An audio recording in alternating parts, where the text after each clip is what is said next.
Hello dear students, तो फिर आज मैं हाजिर हूँ आपको छत्तीसगढ़ विषय के दूसरे भाग पर चर्चा करने के लिए।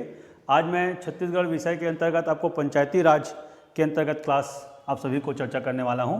तो आज के टॉपिक पे हम पढ़ने वाले हैं छत्तीसगढ़ में पंचायती राज। ठीक है, जैसे कि आप सबको पता होगा कि पंचायती राज से प्रश्न जो है काफ़ी ज़्यादा मात्रा में आते हैं और सामान्यतः पंचायती राज के प्रश्नों को बहुत आसानी से बनाया नहीं जा सकता है। ठीक है, तो आज के क्लास में मैं पंचायती राज जो विषय है उस पर एकदम सामान्य तरीके से और पूरी तरह से अवधारणात्मक चर्चा करने वाला हूँ।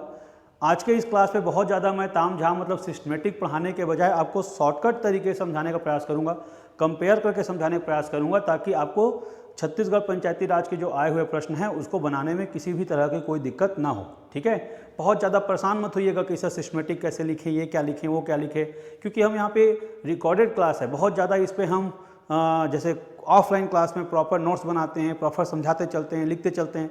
ऐसा ना तो टाइम लिमिट मेरे पास है ना आपके पास है। ठीक है, और ऐसा भी नहीं है कि आप लोग बहुत नए बच्चे इसमें जुड़े हुए हैं तो बहुत ज़्यादा आपको समझाने की ज़रूरत पड़े। आप सबके सब पुराने बच्चे हैं, एक बार पढ़ लिए हैं।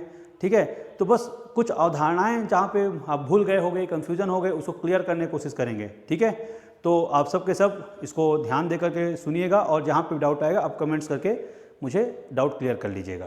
तो छत्तीसगढ़ पंचायती राज को जानने से पहले हम समझें स्थानीय स्वशासन को, कि स्थानीय स्वशासन क्या होता है। स्थानीय स्वशासन का मतलब ये होता है कि स्थानीय लोगों के द्वारा खुद के ऊपर किया गया शासन। स्व का मतलब हो गया खुद के ऊपर किया गया शासन।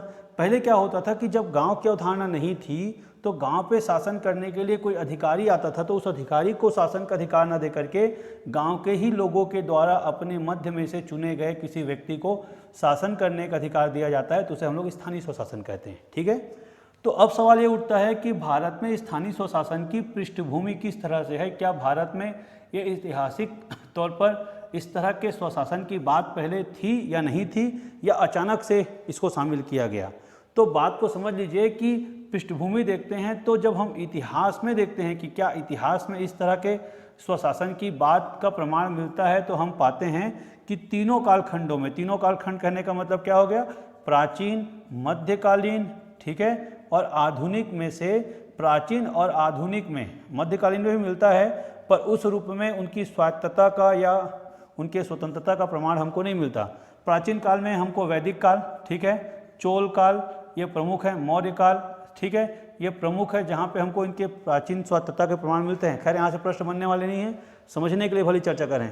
मध्यकाल में इनकी स्वायत्तता के कोई अधिक प्रमाण हमको प्राप्त नहीं होते हैं, लेकिन आधुनिक काल में जब ब्रिटिशों का आगमन हुआ और अंग्रेजों ने भारत पर शासन किया तो धीरे धीरे क्रमिक रूप से भारत में स्थानीय स्वशासन का विकास होने लगा। ठीक है, तो सबसे पहले स्थानीय स्वशासन की जो शुरुआत करने वाले व्यक्ति हैं वो है लॉर्ड मेयो। इस बात को समझिएगा, जिला स्तरीय। ठीक है, तो भारत में स्थानीय स्वशासन के जन्मदाता कौन है कहेगा तो लॉर्ड मेयो आरंभ करता है। जन्मदाता नहीं बोलें, लॉर्ड मेयो बोलें। ठीक है, तो लॉर्ड मेयो ने इसका शुरुआत किया था। ठीक है, फिर 1907 में रॉयल कमीशन नाम की एक संस्था बनी। ठीक है, उसके बाद में 1919 में ग्राम पंचायत शब्द का प्रयोग किया गया। 1919 एक्ट था, उसमें ग्राम पंचायत शब्द का प्रयोग किया गया। इस तरह के कुछ ऐतिहासिक जो प्रावधान हैं हमको दिखाई पड़ते हैं भारतीय इतिहास में, लेकिन हमको मोस्टली जो इसका बात समझना है कि पंचायती राज के संबंध में बातें क्या हुई, क्योंकि यहाँ से प्रश्न इतिहास से बनते हैं ना, यहाँ से नहीं बनते हैं। यहाँ पे हमको मोस्टली जो बात समझनी है वो दो बातें समझनी है कि जब भारत का संविधान बना तो संविधान में पंचायतों के स्वायत्तता के संबंध में या त्रिस्तरीय सरकार के संबंध में किसी तरह का कोई प्रावधान नहीं किया गया था।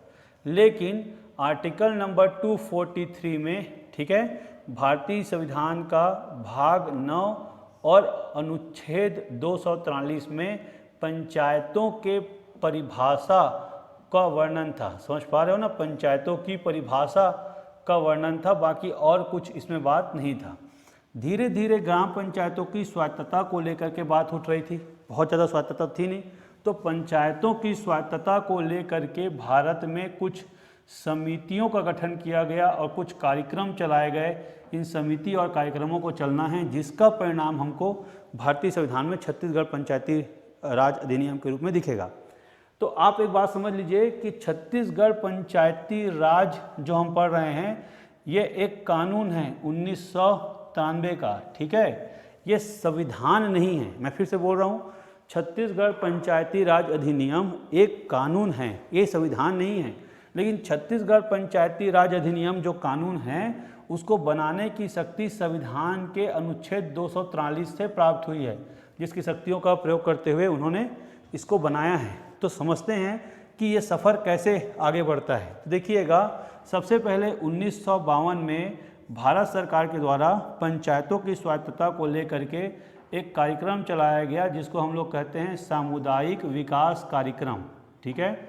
सामुदायिक विकास कार्यक्रम, ये एक कार्यक्रम चलाया गया। अब एक बात को समझिएगा, 1957 में, ठीक है, एक कमेटी बनाई गई जिसका नाम था बलवंत राय मेहता कमेटी। और बलवंत राय मेहता कमेटी ने अपनी सिफारिश दी और सिफारिश में उसने कहा कि स्थानीय स्तर पर ग्राम, जनपद और जिला, ठीक है, ग्राम, जनपद और जिला त्रिस्तरीय पंचायती राज का गठन करना चाहिए, ये बात इन्होंने कहा। इसके सिफारिश को एग्जीक्यूट करने के लिए 2 अक्टूबर 1959 को राजस्थान के नागौर में, ठीक है, राजस्थान के नागौर में ये पहली बार पंचायती राज व्यवस्था लागू किया गया। और राजस्थान के नागौर में जब पंचायती राज व्यवस्था लागू किया गया तो ये चालू तो हुआ पर उतना सक्सेसफुल नहीं हुआ जिस तरह की हमने कल्पना की थी। तो अब शुरू होता है समितियों के गठन का दौर। अलग अलग समितियां बनेंगी, वो अपना अलग अलग सुझाव देंगी। आपको चूँकि अभी प्री के दृष्टि से हमको पढ़ना है तो आपको समितियां किस तरह बनी, उन्होंने क्या सुझाव दिया, बस यही समझना है, बहुत ज़्यादा उसके आगे पीछे की बातें नहीं जाननी है। तो अगला समिति 1970 में बना, ठीक है, जिसे हम लोग अशोक मेहता समिति कहते हैं। और अशोक मेहता समिति ने त्रिस्तरीय के बजाय द्विस्तरीय पंचायती राज के गठन का सुझाव दिया। त्रिस्तरीय कहने मतलब जैसे यहाँ पे गांव, जनपद और जिला के गठन का बात कहा गया था, जिसपे गांव उसकी धुरी हुआ करती थी। यहाँ पर मंडल अर्थात जनपद और जिला के गठन का प्रावधान किया गया और जिला को उस प्रशासनिक इकाई का धुरी बनाने की बात कही गई, ठीक है। उसके बाद ये कोई खास असर कारक तो हुआ नहीं। तो 1985, 1986, 1987 ना कह के उसको हम कहें 88, 1989, ठीक है, इस बात को समझिएगा। 1989 और 90 में लाइन से आपके कुछ कमेटियां बनने लगी, उसको ध्यान समझते चलिएगा वो कमेटियां कौन कौन सी हैं। 1985 में बना सबसे पहले वो है सरकारिया आयोग, ठीक है। 1985 में सरकारिया आयोग बना। सरकारिया आयोग ने जो इसके संबंध में बात कही वो क्या थी समझिएगा। सरकारिया आयोग ने कहा नियमित चुनाव कराने को लेकर, उन्होंने कहा कि यदि पंचायत को सफल बनाना है तो पंचायतों में नियमित चुनाव कराना आवश्यक होगा, तो नियमित चुनाव पर बल दिया। 1986 में JVK समिति, समझिएगा, JVK लक्ष्मीमल सिंघवी समिति कहते हैं, इसको और लिख देता हूँ, JVK लक्ष्मीमल सिंघवी समिति, लक्ष्मीमल सिंघवी समिति ये बनी। तो लक्ष्मीमल सिंघवी समिति ने पंचायतों की संरचना का निर्धारण, समझिएगा, कि पंचायतों में कितने पंच होंगे, कितने सरपंच होंगे, कितने जनपद सदस्य होंगे, इस बात का निर्धारण करने का सुझाव दिया, ठीक है। 1988 में PK थुंगन समिति, ये समझिएगा बहुत इंपॉर्टेंट है, PK थुंगन समिति। तो PK थुंगन समिति ने इस बात पर बल दिया कि यदि आप पंचायती राज को एक्टिव करना चाहते हैं तो आपको पंचायती राज को एक्टिव करने के लिए संविधान में संशोधन करना चाहिए। संविधान संशोधन पर उन्होंने बल दिया, ठीक है। और 1989-90 में गाडगिल समिति जो आया, उस गाडगिल समिति ने, ठीक है, 1990 में गाडगिल समिति ने, ठीक है, त्वरित संविधान के लिए, त्वरित मैं लिख रहा हूँ समझ लीजिएगा, त्वरित संविधान संशोधन हेतु प्रस्ताव लाने का बात कहा। त्वरित संविधान संशोधन हेतु प्रस्ताव, इस तरह से गाडगिल समिति के सुझाव पर, इन समितियों को आपको याद रखना है क्रमबद्ध रूप से, गाडगिल समिति और PK थुंगन समिति के सुझाव पर सबसे पहले संशोधन करने के लिए क्या लाया गया, आपका प्रस्ताव लाया गया। संशोधन मतलब क्या, कि पंचायती राज की व्यवस्था कैसी होगी, उनकी संरचना कैसी होगी, उनको वित्तीय सहायता कैसी होगी, इन सब बातों को बताने के लिए, ठीक है, प्रस्ताव लाया गया। इधर मैं इसको साइड में लिखता हूँ, फिर इधर आ जाएंगे हम लोग। तो कुछ तिथियां आपको याद रखनी हैं, 22 और 23 दिसंबर 1992, ठीक है। तो 22 दिसंबर 1992 को ये लोकसभा से पास हुआ। जो विधेयक लाया गया पंचायती राज व्यवस्था बनाने के लिए गाडगिल समिति और थुंगा समिति की सिफारिश पर, वो 22 दिसंबर 1992 को लोकसभा से पास हुआ और 23 दिसंबर 1992 को राज्यसभा से पास हुआ, ठीक है। उसके बाद 20 अप्रैल, ये अप्रैल आ गया, 20 अप्रैल 1993 को इस पर राष्ट्रपति जी ने हस्ताक्षर किया, ठीक है, राष्ट्रपति जी ने हस्ताक्षर किया। और फाइनली 24 अप्रैल 1993 को ये पंचायती राज जो कानून है, ठीक है, इसे लागू कर दिया गया। इस बात को समझ लीजिए, पंचायती राज कानून लागू। इसीलिए हम 24 अप्रैल को पंचायती राज दिवस मनाते हैं। लेकिन अब हम समझते हैं कि इस पंचायती राज कानून को लागू करने से संविधान में क्या फ़र्क पड़ा, क्योंकि आप सब समझ पा रहे हो कि संविधान में संशोधन हो रहा है। इसके पास होने से संविधान में 73वां नंबर का संविधान संशोधन हुआ। तो जब भी आपसे पूछा जाए कि कौन से नंबर का संविधान संशोधन के द्वारा भारतीय संविधान में पंचायती राज जोड़ा गया, तो 73वां संविधान संशोधन के द्वारा। चूँकि देखिए इसका बिल लोकसभा से पास हुआ था 92 से, इसलिए कुछ किताबों में 1992 शब्द का प्रयोग करता है, और लेकिन हस्ताक्षर राष्ट्रपति ने 93 में किया है और ये लागू भी 93 में हुआ है, इसलिए इसको कुछ लोग 1993 कहते हैं। मैं भी उन्हीं में से एक हूँ जो इसको पंचायती राज का 1993 कहता हूँ, ठीक है। तो 73वां संविधान संशोधन 1993 में हुआ और इस संशोधन के तहत क्या क्या प्रभाव पड़े, तो समझिए। इस संशोधन के तहत भारतीय संविधान का अनुच्छेद जो 243 पहले से था, जिसके बारे में मैंने कहा है, उसमें कुल 15 अनुच्छेद और जोड़े गए। वो थे 243 ए से लेकर 243 ओ तक, ठीक है, ये बात तो समझ लीजिए। तो कुल 15 अनुच्छेद जोड़े गए, जहाँ पे पंचायती राज के संबंध में वर्णन किया गया कि प्रत्येक राज्यों में पंचायती राज व्यवस्था कैसी होगी, संरचना कैसा होगा, कार्यकाल क्या होगा, आरक्षण कैसा होगा, उनको किन विषय पर कानून बनाने की शक्ति मिलेगी, इस तरह का वर्णन किया गया। भारतीय संविधान में 11वीं अनुसूची जोड़ी गई, समझिएगा। कुल 15 अनुच्छेद और एक अनुसूची जोड़ा गया 73वें संशोधन में। कुल 15 अनुच्छेद कहाँ से कहाँ तक, 243 ए से लेकर 243 ओ तक, और 11वीं अनुसूची जोड़ी गई। और 11वीं अनुसूची जो जोड़ी गई, उस 11वीं अनुसूची में 29 विषयों का वर्णन है, ठीक है, और उन्हीं 29 विषयों पर ही पंचायतों को कानून बनाने का शक्ति प्रदान किया गया, ठीक है। तो ये बात इतना स्पष्ट हो गया। अब आगे बढ़ते हैं। अब हम आगे बढ़ेंगे इस बात को लेके कि जो 243 ए से लेकर 243 ओ, ठीक है, अनुच्छेद जोड़े गए, उन अनुच्छेदों में किन बातों का वर्णन भारतीय संविधान में मिलता है। अभी हम छत्तीसगढ़ पंचायती राज अधिनियम नहीं पढ़ रहे हैं, अभी हम ये पढ़ रहे हैं कि जो पंचायती राज की व्यवस्था संविधान में जोड़ा गया, उसके लिए क्या क्या प्रयास हुआ, इसका प्रमाण कहाँ कहाँ मिलता है, इस बात को लेकर। तो हमने समिति और कार्यक्रम में देखा कि इन समितियों के माध्यम से पंचायती राज व्यवस्था को जोड़ने का सुझाव दिया गया। फाइनली इस डेट को ये संसद से और राष्ट्रपति से पास हुआ, और पास होने के बाद संविधान में इस तरह का संशोधन हुआ, ठीक है, 73वां संशोधन। और उस 73वां संशोधन के तहत इस तरह के चेंजेस आए। अब जो चेंजेस आए हैं उसमें देखिए कि 243 से अनुच्छेद जुड़े हैं। तो 243 ए पहले देखते हैं। तो 243 में हमको पहले ही पता है कि भारतीय संविधान के 243 में परिभाषा है। 243 ए में ग्राम सभा का गठन है, ग्राम सभा का गठन। अभी मैं कोई भी चीज़ का व्याख्या यहाँ पे नहीं करूँगा, क्योंकि मैं आपको छत्तीसगढ़ पंचायती राज पढ़ाऊँगा तो मैं सबकी व्याख्या करूँगा बहुत चर्चा करके।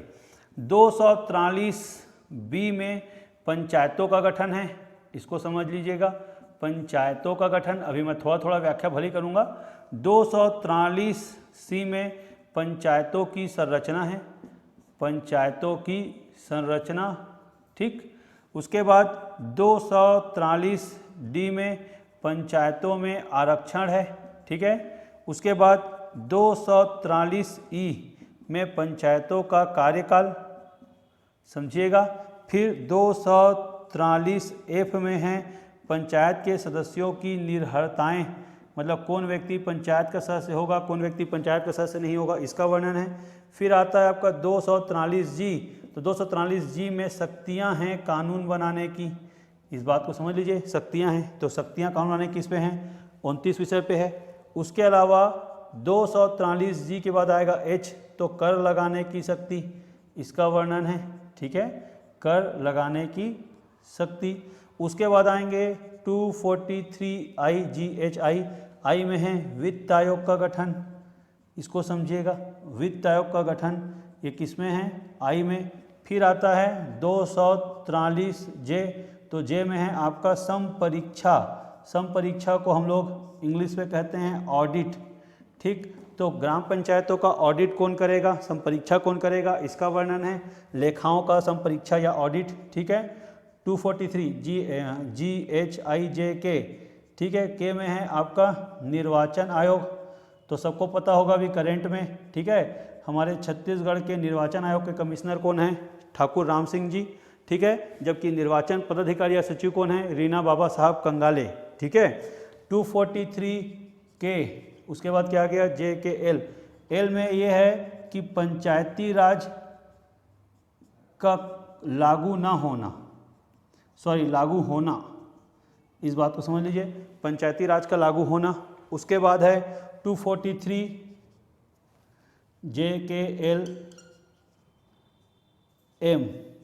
यह है कुछ क्षेत्रों में लागू ना होना, पहला है लागू होना, फिर है लागू ना होना, ठीक, पंचायतों का लागू होना और है पंचायतों का लागू ना होना, ठीक है। उसके बाद है 243 JKLMN, एन में है निरंतरता बनाए रखने के लिए, ठीक है, मतलब कानून को बनाए रखने के लिए, समझ लीजिएगा। 243N कहता है कि निरंतरता बनाए रखने के लिए कानून बनाने की शक्ति विधान सभाओं को या विधानमंडल को, सभा न करके विधानमंडल कहिएगा। और लास्ट में आता है 243O, ठीक है, तो ओ में है निर्वाचन के कार्यों में हस्तक्षेप न करना, मतलब निर्वाचन के कार्यों में न्यायालय का हस्तक्षेप नहीं, इस बात को समझ लीजिए, निर्वाचन के कार्यों में न्यायालय का हस्तक्षेप नहीं, इतनी बातों को समझ लीजिएगा, ठीक। अब मैं इसको बारी बारी से सरसरी तौर पर आपको एक एक बार बताता हूँ, फिर हम आगे बढ़ेंगे जब छत्तीसगढ़ पंचायती राज अधिनियम आएगा तो समझिएगा। 243 पंचायतों की परिभाषा थी, तो बहुत ज़्यादा बताने की जरूरत है नहीं। 243A में ग्राम सभा का वर्णन किया गया। ग्राम सभा कहने का मतलब क्या होता है, इस बात को समझ लीजिए। प्रत्येक पंचायत में जो रहने वाले लोग होते हैं और जिनका मतदाता सूची में नाम जुड़ चुका होता है, मतदाता सूची में नाम कब जुड़ेगा, जब वो 18 वर्ष की आयु को पूर्ण कर लेंगे। तो प्रत्येक वह व्यक्ति जो 18 वर्ष की आयु पूर्ण कर चुका है और मतदाता सूची में जिसका नाम जुड़ गया है, ठीक है, उस प्रत्येक सदस्यों को ग्राम सभा का सदस्य कहा जाएगा और उन सभी व्यक्तियों के समूह को हम ग्राम सभा कहेंगे, ठीक है। आगे बढ़ते हैं। 243B में है पंचायतों गठन। कहने का मतलब ये है कि पंचायत क्या होता है, पंचायत बनने से पहले कोई भी क्षेत्र जो होता है वो मानव बसाहट होता है, मानव का समूह होता है। तो किसी भी मानव बसाहट को, ठीक है, एक निश्चित नियम के आधार पर राज्य सरकार या राज्यपाल के द्वारा ग्राम पंचायत के रूप में गठित किया जाएगा। तीसरा आता है पंचायतों की संरचना। पंचायतों की संरचना में समझ लीजिए कि 3 स्तर के पंचायत है भाई, जो अच्छा एक बात बताना भूल गया था, नोट कर लीजिएगा कि 73वें संविधान संशोधन में त्रिस्तरीय पंचायती राज की व्यवस्था का वर्णन किया गया है। त्रिस्तरीय पंचायती राज कहाँ पर, जिन राज्यों की जनसंख्या 20 लाख से अधिक है, याद रखिएगा, जिन राज्यों की जनसंख्या 20 लाख से अधिक है वहाँ पे त्रिस्तरीय पंचायती राज व्यवस्था होता है, और जहाँ पर 20 लाख से कम जनसंख्या है वहाँ पर द्विस्तरीय होता है, ठीक है। और द्विस्तरीय में सीधा गांव से जिला होगा, जनपद नहीं होगा, यहाँ पर जिला, जनपद और गांव होगा, बस इतनी ही बात है, ठीक है। अब ध्यान समझिएगा जो मैं कहना चाह रहा हूँ। तो पंचायतों की संरचना में जैसे ग्राम पंचायत है, तो ग्राम पंचायत में आपका पंच, सरपंच, उप सरपंच, सचिव, ये सब पंचायतों की संरचना में शामिल होते हैं। जनपद में जिला पंचायत, जनपद जिला में एक साथ ही होता है, तो जिला पंचायत जनपद में सदस्य, अध्यक्ष, उपाध्यक्ष, विधायक, सांसद, और जनपद पंचायत में 1/5 भाग सरपंचों का, और जिला पंचायत में सभी जनपदों के अध्यक्षों का संरचना होता है। तो कौन कौन व्यक्ति से मिलकर पंचायत बनेगा, उसे ही हम पंचायतों की संरचना कहते हैं। सबको बारी बारी हम समझते चलेंगे। पंचायतों में आरक्षण, आरक्षण कहने का मतलब होता है कि पंचायतों में आरक्षण किस किस वर्ग को है। तो याद रखिएगा, पंचायतों में आरक्षण SC और ST वर्ग को है, जातीय आधार पर। अगर SC और ST की जनसंख्या 50% से अधिक है तो सिर्फ एससी और एसटी को मिलेगा किसी क्षेत्र में। और यदि एससी और एसटी की जनसंख्या 50% से कम है, उस कंडीशन में ओबीसी को मिलेगा, लेकिन अधिकतम 25% तक। ठीक है। साथ ही साथ प्रत्येक वर्ग का जो 50% होगा वह महिला के लिए 1/2 आरक्षित होगा, इसलिए कुल सीटों का 1/2 महिला के लिए आरक्षित होगा। प्रत्येक वर्ग का आधा, तो टोटल का आधा भी क्या हो जाएगा, महिला के लिए आरक्षित। कार्यकाल 5 वर्ष होगा, लेकिन जिस दिन प्रथम सम्मेलन होगा पंचायतों का, उस दिन से 5 साल होगा। निर्भरताएं मतलब जैसे 30 वर्ष की आयु 21 वर्ष की आयु पूर्ण कर लिया हो, ठीक है, 21 वर्ष की आयु पूर्ण कर लिया हो, 30 वर्ष से अधिक उम्र का है तो अलग बात है, अगर नीचे वो उम्र का है तो साक्षर हो, घर में शौचालय हो, इस तरह की कंडीशन को हम निर्भरताएं कहते हैं। शक्तियां मतलब जो 11वीं अनुसूची में 29 विषयों का वर्णन है, उस पर उनको कानून बनाने का अधिकार है, उसे ही हम लोग पंचायतों की शक्तियां कहते हैं। कर लगाने की शक्तियां मतलब पंचायतों के संबंध में कुछ शक्तियां हैं, समझ पा रहे हो ना, कर लगाने की। ठीक, किस विषय पर टैक्स लगा सकता है, किस विषय पर टैक्स नहीं लगा सकता है, उसे हम पंचायतों की टैक्स लगाने की शक्तियां कहते हैं। जैसे प्रकाश कर, लाइट दे रहा है तो प्रकाश कर लगा सकता है, ठीक है, कहीं मेला लग रहा है तो मेला कर ले सकता है, कहीं बाजार लग रहा है तो बाजार कर ले सकता है, इस तरह का कर लगाने की शक्तियाँ। वित्त आयोग क्या समझिएगा, प्रत्येक 5 वर्ष में राज्यपाल प्रत्येक राज्य के लिए वित्त आयोग का गठन करता है, और वित्त आयोग के सिफारिश पर ही, ठीक है, वित्त आयोग के सिफारिश पर ही क्या बोलते हैं, राज्यों को कितना पैसा मिलेगा इसकी घोषणा केंद्रीय वित्त आयोग करता है। फिर से बोल रहा हूँ मैं, प्रत्येक राज्य के पंचायतों को कितना पैसा मिलेगा इसका घोषणा केंद्रीय वित्त आयोग करता है, राज्य वित्त आयोग के सिफारिश पर। ठीक है। उसी तरह से जब पैसा हम पंचायतों को दे देंगे, पंचायतें उन पैसा खर्च करेगा, उस खर्चा के जांच करने के लिए सम परीक्षा या ऑडिट डिपार्टमेंट बनाया जाएगा। ठीक है। निर्वाचन, प्रत्येक 5 वर्ष में पंचायतों का चुनाव करवाने के लिए राज्य में निर्वाचन आयोग होगा। राज्य के निर्वाचन आयोग के अध्यक्ष अर्थात निर्वाचन आयुक्त की नियुक्ति राज्यपाल के द्वारा किया जाएगा। ठीक है, लेकिन उसकी पद मुक्ति जो होगी वह राष्ट्रपति के द्वारा होगी। तो राज्य के निर्वाचन आयोग का नियुक्ति राज्यपाल करता है। वर्तमान में ठाकुर राम सिंह जी हैं, मैं थोड़े पहले बताया था, और सचिव जो हैं या पदाधिकारी जो हैं वो कौन है, रीना बाबा साहब कंगाले जी हैं। एल है पंचायतों का लागू होना। पंचायतों का लागू होना मतलब केंद्र शासित प्रदेशों में भी पंचायती राज लागू होगा, दिल्ली को छोड़कर, क्योंकि दिल्ली में कोई भी गाँव नहीं है। ठीक है। 243M पंचायतों का लागू ना होना, जैसे जम्मू कश्मीर, पश्चिम बंगाल, सिक्किम, ठीक है, असम, मेघालय, मणिपुर, त्रिपुरा, मिजोरम, ऐसे कुछ क्षेत्रों में पंचायती राज लागू नहीं होते। अब सवाल यह है कि वहाँ पे पंचायती राज लागू क्यों नहीं होते, क्योंकि वहाँ पे ऑलरेडी पहले से ही, ठीक है, अनुसूचित क्षेत्र होने के कारण स्वायत्त शासी जिला परिषद होते हैं। वहाँ ऑलरेडी अनुसूचित क्षेत्र होने के कारण स्वायत्त शासी जिला परिषद होते हैं, इसलिए पंचायती राज कानून वहाँ पर एज इट इज रूप में लागू नहीं होता। स्वायत्त शासी जिला परिषद एक तरह का छानने का काम करता है, मतलब राज्य सरकार या केंद्र सरकार जब कोई कानून बनाता है असम, मेघालय, त्रिपुरा, मिजोरम के लिए, तो वहाँ पे केंद्र सरकार या राज्य सरकार के कानून तुरंत लागू नहीं होते। पहले वहाँ का जो जिला परिषद होता है वह उसकी जांच करता है कि क्या यह कानून हमारे संस्कृति का, हमारी परंपरा का, रीति रिवाजों पे किस तरह का इंटरफेयर तो नहीं करेगा।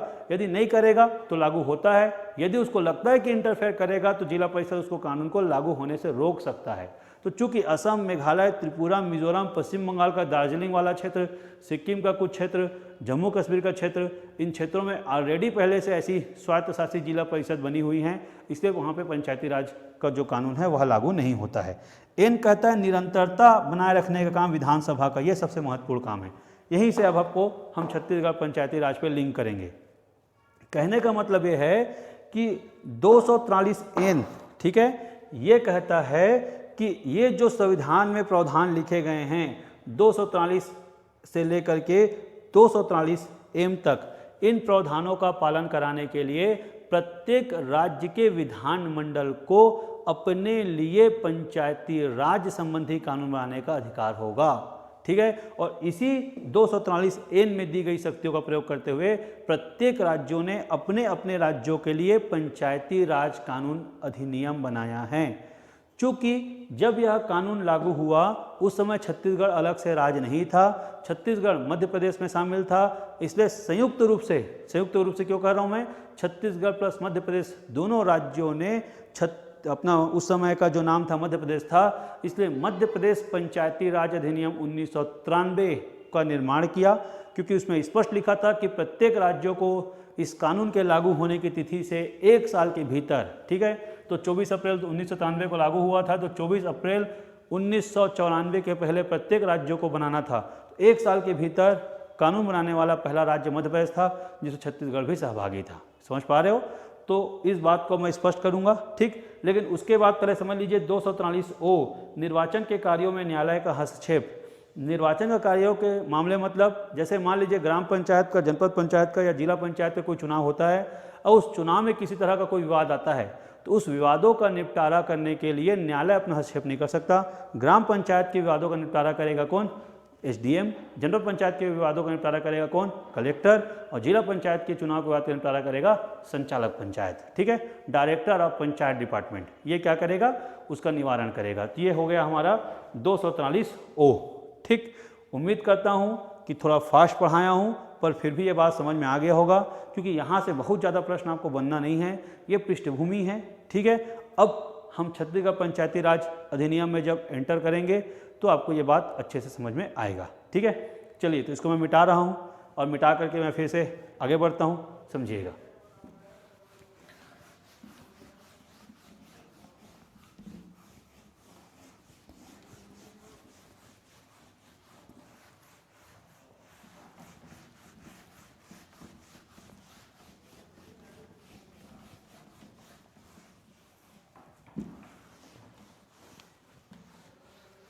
देखिए, अब जो मैं कहना चाह रहा हूँ उसको फिर समझिएगा। मैंने कहा कि भारतीय संविधान का अनुच्छेद 243N ने स्पष्ट कहा था कि पंचायतों के संबंध में, ठीक है, पंचायती राज के संबंध में कानून बनाने की शक्ति प्रत्येक राज्य का विधानमंडल होगा, ठीक है। और प्रत्येक राज्य के विधानमंडल को 1 वर्ष के भीतर अपने अपने राज्यों में पंचायती राज कानून बनाना होगा। इस 243N में दी गई शक्ति का प्रयोग करते हुए तत्कालीन मध्य प्रदेश जो संयुक्त रूप से था, उसने छत्तीसगढ़ तो बना ही था, उसने क्या बनाया? मध्य प्रदेश पंचायती राज अधिनियम। समझिएगा, मध्य प्रदेश पंचायती राज अधिनियम 1993 का उन्होंने निर्माण किया। और मध्य प्रदेश जब पंचायती राज अधिनियम 1993 बनाया तो इसका जो प्रस्ताव है मध्य प्रदेश ने दिसंबर 1993 में लाया। तो दिसंबर 1993 में मध्य प्रदेश विधानसभा से यह प्रस्ताव पारित हुआ, ठीक है, विधानसभा से प्रस्ताव पारित, ये समझ लीजिए। जब मध्य प्रदेश विधानसभा से प्रस्ताव पारित हो गया तो सीधी सी बात है राज्यपाल के पास जाएगा। तो डेट अब याद रखना है 24 जनवरी 1994, 93 से 94 आ गया। 94 को मध्य प्रदेश के राज्यपाल की स्वीकृति, ठीक है, मध्य प्रदेश के जो राज्यपाल थे, ठीक है, उन्होंने इसको क्या कर दिया? स्वीकृति प्रदान कर दिया। अब मध्य प्रदेश के राज्यपाल की स्वीकृति प्रदान करने के बाद, ठीक है, 25 जनवरी 1994 को, 25 जनवरी 1994 को ये क्या हो गया? लागू हो गया। 25 जनवरी 1994 को ये लागू, ठीक, इस बात को समझ लीजिएगा। अब 25 जनवरी 1994 को लागू होकर के सवाल ये है कि ये कहाँ लागू हुआ? तो पूरे मध्य प्रदेश में लागू हुआ। तो मध्य प्रदेश में छत्तीसगढ़ भी शामिल था, तो मध्य प्रदेश सहित संपूर्ण छत्तीसगढ़ में पंचायती राज अधिनियम लागू हो गया और ऐसा करने वाला ये पूरे भारत का पहला राज्य था। अब ये व्यवस्था कब तक चली भाई? ये व्यवस्था चली 31 अक्टूबर 2000 तक, क्योंकि 31 अक्टूबर 2000 के बाद जो अगला तिथि आता है 1 नवंबर 2000, ठीक है, 1 नवंबर 2000। तो 1 नवंबर 2000 को हम क्या हो गए? अलग हो गए। इस बात को समझिएगा। तो 1 नवंबर जब 2000 को हम अलग हो गए तब हमको नया पंचायती राज चाहिए, छत्तीसगढ़ पंचायती राज अधिनियम, छत्तीसगढ़ पंचायती राज अधिनियम। लेकिन हम 2000 ना कह के उसे क्या कहेंगे? 1993 ही कहेंगे। मैं फिर से रिपीट कर रहा हूँ, इस बातों को आप जब तक सही ढंग से, स्पष्ट ढंग से समझेंगे नहीं, तब तक आपको इसको समझने में मज़ा आएगा नहीं। तो मैंने जो बात कहा है उस बात को आप सही ढंग से समझिएगा कि मैं जो कहना चाह रहा हूँ वो क्या कहना चाह रहा हूँ। मैंने ये कहा कि जो छत्तीसगढ़ पंचायती राज अधिनियम है, ठीक है, वो अलग से छत्तीसगढ़ पंचायती राज अधिनियम ना होकर के मध्य प्रदेश पंचायती राज अधिनियम है। और मध्य प्रदेश पंचायती राज अधिनियम दिसंबर 1993 में मध्य प्रदेश विधानसभा से पारित हुआ। 24 जनवरी को मध्य प्रदेश के राज्यपाल ने दिया, 25 जनवरी को पूरे मध्य प्रदेश में लागू हो गया, छत्तीसगढ़ सहित। 1 नवंबर 2000 को जब छत्तीसगढ़ बना तो छत्तीसगढ़ पंचायती राज अधिनियम 1993 बनाने की आवश्यकता थी, ठीक है। और 1 नवंबर को जब ये अधिनियम बना, ठीक है, तो इस अधिनियम को बनाने के लिए हमने अलग से कोई प्रस्ताव पारित नहीं किया, हमने मध्य प्रदेश पंचायती राज अधिनियम को ही अडॉप्ट कर लिया। बस हमने ये किया कि जहाँ जहाँ पर मध्य प्रदेश शब्द लिखा हुआ था वहाँ पर हमने छत्तीसगढ़ लिख दिया, और एक बात ये लिख दिया कि चूंकि 31 अक्टूबर तक जो भी मध्य प्रदेश के पंचायती राज कानून में चेंजेस हुए हैं उसको हम स्वीकार करेंगे, लेकिन 31 अक्टूबर 2000 के बाद यदि वह कोई कानून को चेंजेस करता है तो उसको हम स्वीकार नहीं करेंगे। ठीक है, तो समझ लीजिए इसके संबंध में कुछ तथ्य है। 7 जून 2000, ठीक है, यह है विधियों का अनुकूलन आदेश। 7 जून 2000 को विधियों का अनुकूलन आदेश निकाला गया। विधियों का अनुकूलन मतलब होता है एडॉप्शन, कि जो विधि है उसे ही हम लोग विधिवत स्वीकार करते हैं। तो 7 जून 2000 को विधियों का अनुकूलन आदेश निकाला गया, और 18 जून 2000 को ये विधियों का अनुकूलन आदेश क्या हो गया, लागू हो गया। कि भाई मैंने जो बोला वही बात है। क्या बात है? मैंने बोला कि जो बातें, ठीक है, मध्य प्रदेश पंचायती राज अधिनियम में हैं उन्हीं बातों को छत्तीसगढ़ राज्य स्पष्टतः शब्दशः स्वीकार करेगा। केवल मध्य प्रदेश शब्द के स्थान पर छत्तीसगढ़ शब्द लिखा जाएगा, और 31 अक्टूबर 2000 के बाद मध्य प्रदेश में होने वाला संशोधन का छत्तीसगढ़ से कोई संबंध नहीं होगा। छत्तीसगढ़ में यदि कोई परिवर्तन करना होगा तो उसे छत्तीसगढ़ की विधानसभा परिवर्तन करने की शक्ति रखेगी। यही बात हमने विधियों के अनुकूलन आदेश में रखा, और इसी के आधार पे हमने उसको क्या कर लिया, अडॉप्ट कर लिया। ठीक, ये बात समझ में आ गया। तो ये पूरी बात एक सरसरी तौर पर, उसकी पृष्ठभूमि के तौर पर, और छत्तीसगढ़ पंचायती राज अधिनियम कैसे बना इसके तौर पर मैंने बता दिया। अब छत्तीसगढ़ पंचायती राज अधिनियम में ग्राम सभा का गठन पंचायतों गठन किस रूप में होता है उसको मैं समझाता हूँ, पर समझाने से पहले एक छोटा सा फ्लो चार्ट बनाता हूँ। उस फ्लो चार्ट को आप पहले समझ लीजिए, उसके बाद में फिर हम क्या करेंगे, उसको डिस्क्राइब करेंगे। तो मेरे फ्लो चार्ट के बनाते तक आप कुछ सेकंड का पॉज कीजिए, वेट कीजिए, ठीक है। उसके बाद फिर मैं उसको डिस्क्राइब करता हूँ धीरे धीरे से, बारी बारी से। चलिए, तो मैं जो आपको बताना चाह रहा था उसको मैंने लिख लिया है, ठीक है। तो इसको अब मैं बारी बारी से डिस्क्राइब करता हूँ, पर फिर से एक बार मैं रिपीट कर देता हूँ कुछ बात को, ताकि आपको क्लियर हो जाए। मैंने बताया कि कुछ समितियों और कुछ कार्यक्रमों के बल पर भारतीय संविधान में 73वां संशोधन किया गया। 73वें संशोधन के द्वारा पंचायती राज को स्वायत्तता और संवैधानिक मान्यता प्रदान किया गया। पंचायती राज अधिनियम के अंतर्गत भारतीय संविधान में कुल 15 अनुच्छेद जोड़े गए, 243 से लेकर 243 ओ तक। उस 243 एन में, ओ से पहले एक अनुच्छेद आ रहा है एन, 243 एन में कहा था कि इस प्रावधानों के तहत कानून बनाने का अधिकार राज्य के विधान मंडलों को होगा। राज्य के विधान मंडलों को कानून बनाने के लिए 1 वर्ष का समय दिया गया था। मध्य प्रदेश संयुक्त छत्तीसगढ़ के साथ इस कानून को बनाने वाला पहला राज्य था 1994 में, और वो कानून मध्य प्रदेश पंचायती राज अधिनियम के रूप में जाना जाता था। उस कानून को जब छत्तीसगढ़ का विभाजन हुआ तो छत्तीसगढ़ ने उसी कानून को हूबहू शब्दशः अडॉप्ट किया, बस मध्य प्रदेश के स्थान पर छत्तीसगढ़ नाम लिखा जाने लगा, ठीक है। और साथ ही साथ ये कहा गया कि 31 अक्टूबर 2000 के पहले का जो भी प्रावधान है मध्य प्रदेश में वह छत्तीसगढ़ में मान्य होंगे, लेकिन उसके बाद के प्रावधान छत्तीसगढ़ में मान्य नहीं होंगे। इसके लिए मैंने 2 डेट बताया, उसमें शायद सन में गलती हो गया था तो सुधार लेंगे। 7 जून 2001 और 18 जून 2001 है। मैं पिछले क्लास में शायद 2000 लिख डाला था, जब इसको लिखा तो मैंने उसको ध्यान दिया, ठीक है। तो 7 जून 2001 को जो आदेश निकला उसे बोलते हैं विधियों का अनुकूलन आदेश। विधियों का अनुकूलन आदेश का मतलब होता है कि जो मध्य प्रदेश में विधि है उसे ही हम अनुकूलित करेंगे, अडॉप्ट करेंगे। तो ये आदेश निकला 7 जून को, लागू हो गया 18 जून को, लेकिन प्रभावी बनाया गया 1 नवंबर 2000 से। समझिएगा ना, आदेश निकल रहा है 2001 में, लेकिन प्रभावी बनाया गया है 2000 में, ठीक।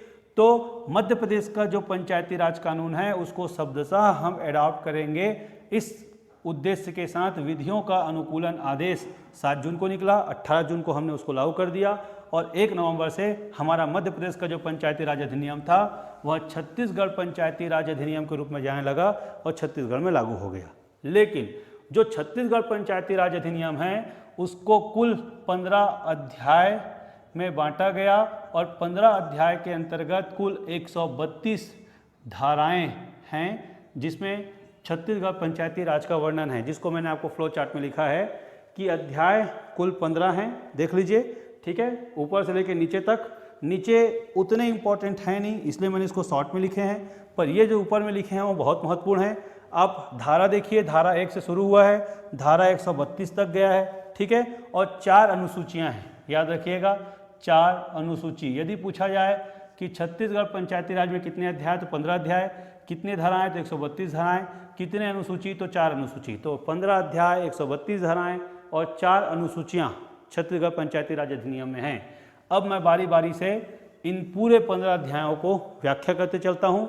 अभी जो मेरा व्याख्या करने का तरीका होगा पूरी तरह से शुद्ध प्रैक्टिकल फॉर्म में होगा, ताकि आपको किसी बात को समझने में किसी तरह का कोई भी दिक्कत ना आए।